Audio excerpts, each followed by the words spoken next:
Sometimes fate offers a second chance, only to snatch it away in the cruelest way imaginable. In the world of the strangest coincidences, survival can feel less like a blessing and more like a terrifying twist.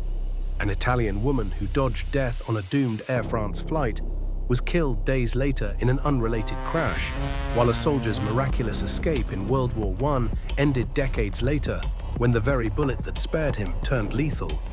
These stories aren't just rare, they challenge everything we believe about luck, destiny, and the hidden patterns that shape our lives. But are these chilling events mere chance, or is there something far stranger at play?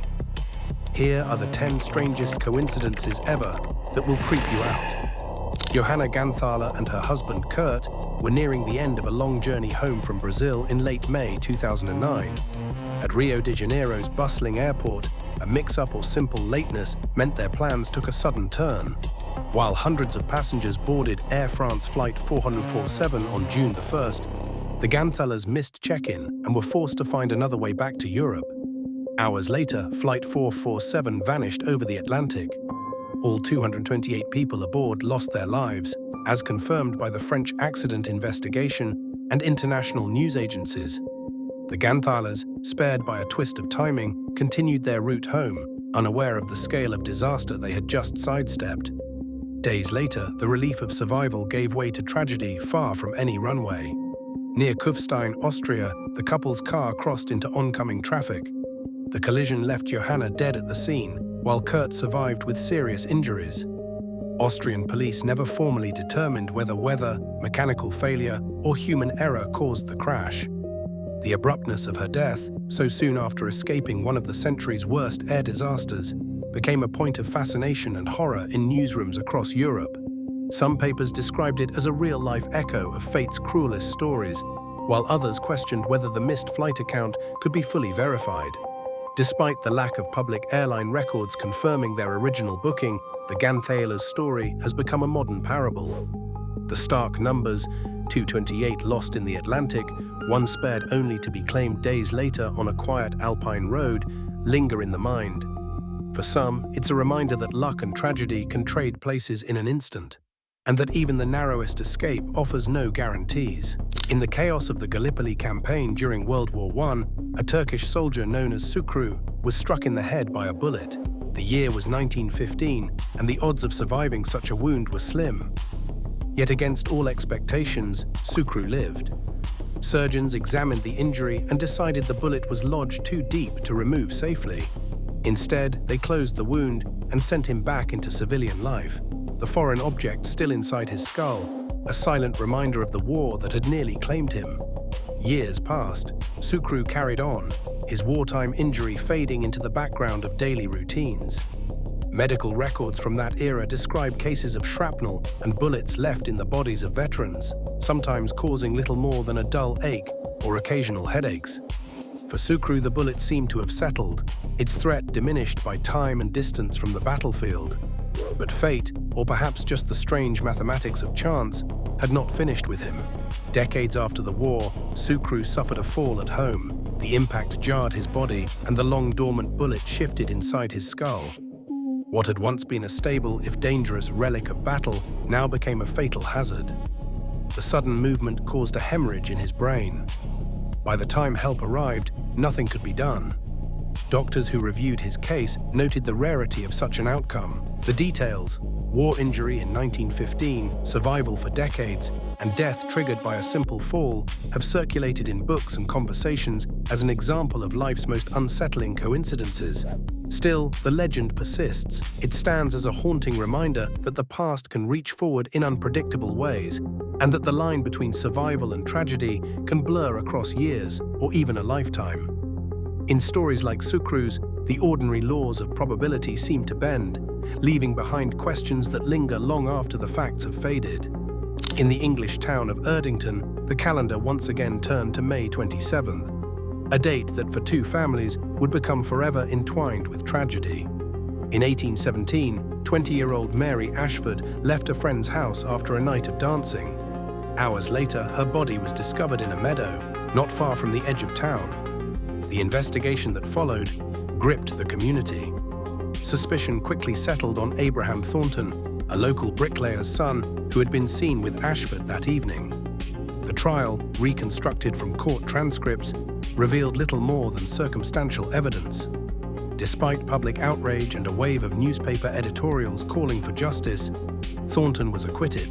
The verdict did nothing to quiet the rumors that swirled through Erdington for years to come. 157 years later, on the same date in 1974, another young woman met a similar fate. Barbara Forrest, also 20, disappeared after a night out. Her body was found in almost the exact spot where Ashford's had been discovered, sparking immediate comparisons in the local press. The details were uncanny. Both women had attended social gatherings, both were last seen alive in the early hours of May 27th, and both were found in the same patch of grassland. The main suspect in Forrest's murder, a man named Thornton, no relation to Abraham, stood trial, but, like his namesake, was acquitted for lack of evidence. Police reports and media coverage at the time noted the symmetry, but found no evidence of copycat behavior or deliberate mimicry. Legal scholars and crime writers have pored over the records, searching for hidden connections or overlooked clues. Yet the parallels remain chillingly coincidental. Two women, separated by generations, met identical ends in the same place on the same day, with suspects sharing the same surname, each walking free after their day in court. The statistical odds of such a convergence defy easy calculation, and the case has become a fixture in studies of pattern recognition and confirmation bias. For some, the Erdington murders are a reminder that history can echo in the most unsettling ways, leaving behind questions that resist tidy answers. Bill Morgan's story begins in a Melbourne hospital room, where in 1999 paramedics wheeled him in after a massive heart attack. For more than 14 minutes, his heart registered no pulse. Medical records from the time confirm that, by every clinical standard, Morgan was dead. Yet, against expectations and after repeated shocks from a defibrillator, his heart started again. Doctors warned his family that even if he survived, he might never fully recover. Instead, Morgan awoke days later, disoriented but alive, and, remarkably, with no lasting brain damage. Nurses and ICU staff described his recovery as nothing short of miraculous. Released from the hospital, Morgan found himself changed, not just by the brush with death, but by a sense of having been given a second chance. He proposed to his girlfriend and, to celebrate, bought a scratch-off lottery ticket at a local shop. The odds of a significant win on such a ticket hover around 1 in a million. Yet Morgan's card revealed a brand new car. Local news outlets, intrigued by his run of luck, arranged to film a reenactment. On camera, they handed him another scratch-off ticket, expecting a simple recreation of the first win for the evening news. As the cameras rolled, Morgan scratched the card, lightning struck twice. This time, the ticket revealed a jackpot of 250,000 Australian dollars. The moment, captured live, left the news crew stunned. Morgan's reaction, a mix of disbelief and giddy laughter, aired across Australia. Statisticians later calculated that the chance of two such wins, especially within weeks of surviving clinical death, was vanishingly small. The odds, some estimated, were less than 1 in 100 million. In interviews, Morgan described his experience as a kind of rebirth. He credited his survival and his luck to forces beyond explanation, though experts pointed out that rare events, while improbable, become inevitable over enough trials. For the public, his story became a symbol of impossible fortune, a man who not only cheated death, but seemed to win at life's lottery twice. Whether a case of fate, chance, or something stranger, Bill Morgan's double win stands among the most jaw-dropping coincidences ever recorded. Few stories in American history have inspired as much fascination as the uncanny parallels between Abraham Lincoln and John F. Kennedy. Lincoln, born in 1809, was elected president in 1860, while Kennedy, born in 1917, secured the presidency exactly a century later, in 1960.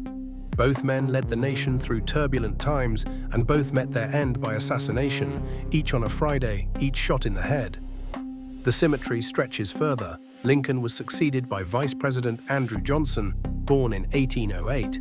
Kennedy's successor, Lyndon Johnson, was born in 1908, again a 100-year echo. The details continue to stack up with almost mathematical precision.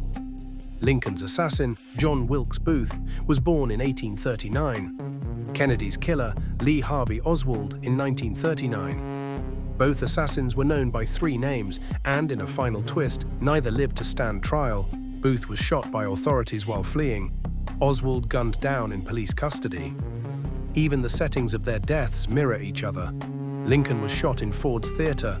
Kennedy was riding in a Lincoln automobile, manufactured by the Ford Motor Company. Some accounts claim Lincoln had a secretary named Kennedy, and Kennedy had a secretary named Lincoln. While only the latter is verified, Evelyn Lincoln served in the White House, the myth persists, woven into the fabric of these presidential legends. The pattern-hunting mind finds more. Both presidents were deeply concerned with civil rights, both lost children during their time in office, and both were accompanied by their wives at the moment of their assassination. Historians and skeptics have pored over the records, separating fact from embellishment. Yet the undeniable core remains: two presidents elected and killed a century apart, linked by a chain of coincidences that defy easy explanation. Whether the result of statistical inevitability or something more mysterious, the Lincoln-Kennedy parallels continue to unsettle, inviting endless speculation about fate, randomness, and the hidden architecture of history. In the summer of 1941, deep in the heart of Samarkand, a Soviet archaeological team gathered outside the Gur-e-Amir mausoleum. The lead archaeologist, Mikhail Gerasimov, had received rare permission to open the tomb of Timur, known in the West as Tamerlane, a conqueror whose campaigns had left entire cities in ruins centuries earlier. Local legends, passed down for generations, warned that disturbing Timur's grave would bring disaster. The inscription on the tomb was clear: "Whoever opens my tomb shall unleash an invader more terrible than I." On June 20th, the team pried open the heavy stone lid.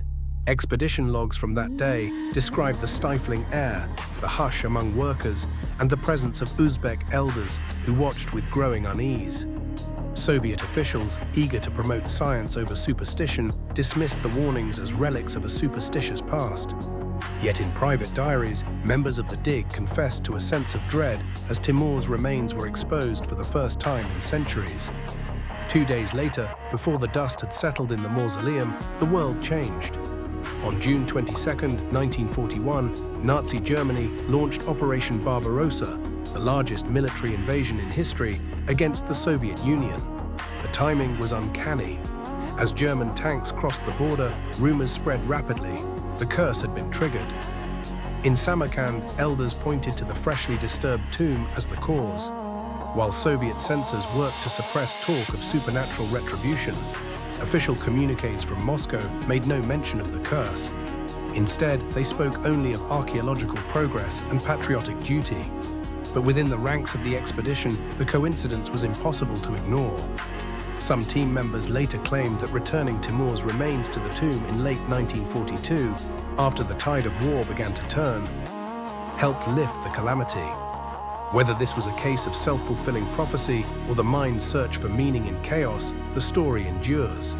The opening of Timur's tomb and the invasion that followed remain forever linked, a chilling reminder of how legend and history can become entangled, leaving behind questions no official record can fully answer. Victoria Cilliers, a seasoned skydiver and British Army physiotherapist, stood at the open door of a small aircraft on Easter Sunday, 2015. The jump was routine. Her thousands of previous dives had made the descent feel almost automatic. Yet as she plummeted from 4,000 feet, the expected jolt of the main parachute never came. Pulling her reserve, she found only tangled lines and a useless canopy flapping in the wind. The seconds stretched, the ground rushing up. Against all odds, Victoria survived the fall, crashing into a freshly ploughed field near Nether Avon, Wiltshire. The soft earth absorbed just enough of the impact to spare her life, though she suffered multiple fractures and internal injuries. Emergency responders later described her survival as bordering on the miraculous. The investigation that followed peeled back layers of domestic life to reveal a calculated plot. Victoria's husband, Émile Cilliers, an army sergeant, had recently taken out a life insurance policy on her. Text messages uncovered by police traced a web of infidelity and mounting financial pressure. Forensic analysis of the parachute gear showed that both the main and reserve chutes had been deliberately sabotaged. Rubber slink connectors were missing and key lines had been twisted or knotted, a method requiring knowledge of parachute mechanics and time alone with the equipment. Witnesses at the airfield confirmed Emil had handled Victoria's kit before the jump, while WhatsApp logs captured his attempts to coordinate alibis and deflect suspicion. In court, prosecutors laid out how Emil's debts and double life had driven him to plan his wife's murder. He had previously tried to cause a gas leak at their home, but when that failed, he turned to a method that could be disguised as a tragic accident. Victoria's own testimony, delivered from a wheelchair, detailed the trust she had placed in her husband and the shock of learning the truth. Forensic experts testified that only a rare combination of luck and circumstance, the timing of the fall, the softness of the field, and Victoria's own experience had prevented her death. The Cilliers case left investigators and the public grappling with the unsettling boundary between human malice and the randomness of survival. Victoria's ordeal is now cited in both criminal and parachuting circles as a chilling reminder. Sometimes the greatest threat comes not from fate or mishap, but from the hands of those closest to us. On the last day of March in 2002, the quiet Finnish town of Raahe became the setting for a coincidence that continues to puzzle even the most seasoned statisticians. Along Route 8, a main road that cuts through the northern countryside, two identical twin brothers, both 70 years old, set out on their daily routines. Each rode his bicycle along a familiar stretch, unaware that fate was about to intervene in a way no one could have predicted. Late that morning, the first brother was struck by a lorry while crossing the highway. Emergency responders arrived quickly, but there was nothing to be done. News of the accident rippled through the local police station, where officers began the somber task of documenting the scene and notifying next of kin. While investigators worked, the second twin, oblivious to his brother's fate, mounted his own bicycle and pedaled onto the same road. Roughly 2 hours after the first tragedy, and less than a mile away, another lorry collided with a cyclist. The victim, again, was one of the twins. Official statements from Raahe's police chief, Marja-Leena Huhtala, confirmed the relationship between the victims and the astonishing proximity of the crashes. Finnish news reports at the time highlighted the rarity. Two brothers, born together, dying within hours of each other in nearly identical circumstances on the same busy stretch of road. Neither driver was found to be at fault. Both tested negative for alcohol, and investigators found no mechanical defects or evidence of reckless speed.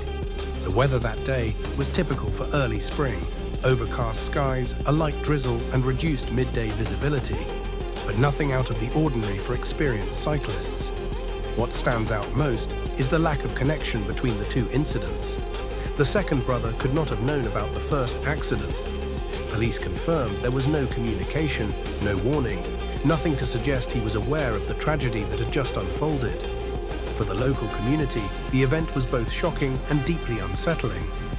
Road deaths, while not unheard of, do not follow patterns so precise. Even the police, accustomed to grim coincidences, described the case as historic, a confluence of timing and circumstance that defies easy explanation.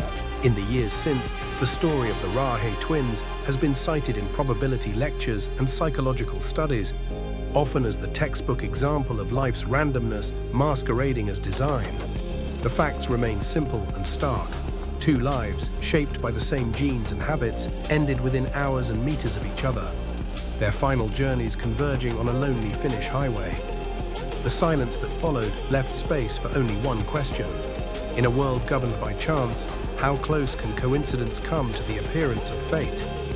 On September 30th, 1955, James Dean set out for a race in his silver Porsche 550 Spider, a car he called Little Bastard. The journey ended just outside Chalame, California, when Dean's car collided with another vehicle at high speed. The crash report, filed by the California Highway Patrol, listed Dean dead at the scene. Only 24 years old, his life and career cut short in an instant. But the story of Little Bastard didn't end on that empty stretch of highway. After the wreck, the mangled Porsche passed into the hands of George Barris, a well-known customizer and showman. Barris claimed that almost immediately the car began to attract trouble. When the remains were unloaded in his shop, a mechanic's legs were crushed as the chassis slipped from its supports. The engine and drivetrain, salvaged for use in other racers' vehicles, carried their own misfortune. Dr. Troy McHenry, who installed the engine in his Lotus, died after losing control during a race in 1956. Another driver, William Eschrid, fitted the transmission to his car and survived a serious crash on the same track. Each incident added to the car's dark reputation, as insurance files and period news clippings tracked a growing list of injuries and fatalities linked to its scattered parts. The legend only deepened as the years passed. In 1960, Little Bastard was set to tour as part of a road safety exhibit, its battered shell loaded onto a truck for transport. Somewhere along the route between Miami and Los Angeles, the Porsche vanished without a trace. Shipping manifests confirmed the car was loaded, but no police investigation or insurance inquiry ever located the missing wreck. Occasional rumors of VIN matching fragments surface in private collections, but Little Bastard itself remains lost to this day. For some, the chain of crashes and the car's disappearance are nothing more than a string of bad luck and tall tales, amplified by Hollywood myth-making. For others, the evidence in crash reports and insurance files reads like the blueprint of a curse. The fate of James Dean's Porsche stands as one of the most enduring mysteries in automotive history, a story where tragedy seems to echo long after the final impact. In the summer of 1966, the sands of a Massachusetts beach became the backdrop for a rescue that would ripple through time. 4-year-old Roger Lozier, swept away by a sudden undertow, struggled in the surf as panicked shouts echoed along the shoreline. Alice Blaze, a local woman out for a swim, heard the commotion and raced into the water. According to lifeguard logs and interviews published in the Cape Cod Times, Blaze reached Roger just as he began to slip beneath the waves, pulling him to safety while bystanders looked on in relief. The event made the local papers, celebrated as a testament to quick thinking and courage on an ordinary summer day. Nearly a decade later, in 1975, the same stretch of sand drew crowds once again. This time, Roger was no longer a child, but a teenager with strong swimming skills and a watchful eye. As he scanned the water, he noticed a man caught in a riptide, flailing against the current. Without hesitation, Roger plunged into the waves, battling the pull of the sea until he reached the struggling swimmer. He managed to haul the man back to shore, where paramedics and onlookers gathered to offer help. Only after the rescue did Roger learn the full weight of what had happened. The man he had saved was Alice Blaze's husband. The local press, quick to spot the uncanny symmetry, ran headlines describing the double rescue. Reporters interviewed both families, piecing together the unlikely chain of events that had brought them together twice. First as strangers, then as saviors. Lifeguard records and contemporary news clippings confirm the details. 2 rescues, 9 years apart, at the same beach, with each life preserved by the other's presence. In small communities, stories like this take on a special resonance. The odds of such a reciprocal rescue, child and rescuer, then rescuer's family, are so slim that even seasoned statisticians hesitate to hazard a number. Yet for the people involved, the meaning is deeply personal, woven into family lore and retold at gatherings for years to come. The question of whether fate, chance, or some hidden logic guided these events lingers in the background, unanswered. What remains is the simple, startling fact. On the same stretch of coast, 2 families became forever linked by acts of courage and the unpredictable tides of life. Over 150 years separate the Erdington murders, yet both victims died on the same date, in the same place, and the suspects shared a name. Across every case in this documentary, official records, from court transcripts to accident reports, confirm details that defy explanation, like identical twins dying hours apart on the same Finnish road, or a lost Porsche linked to repeated tragedy. But not every question is answered. The full passenger list of Air France Flight 447 remains disputed, and gaps persist in the records of the Gallipoli soldiers' fate. Despite thorough investigation, historians and police have not found a rational cause for these patterns. What is clear, such coincidences, documented across decades and continents, challenge our sense of randomness and fate. The evidence shows that while we can track timelines and verify events, the reasons behind these eerie alignments remain unresolved. In the end, the facts remind us that even the most improbable connections are part of our shared reality, documented and unexplained.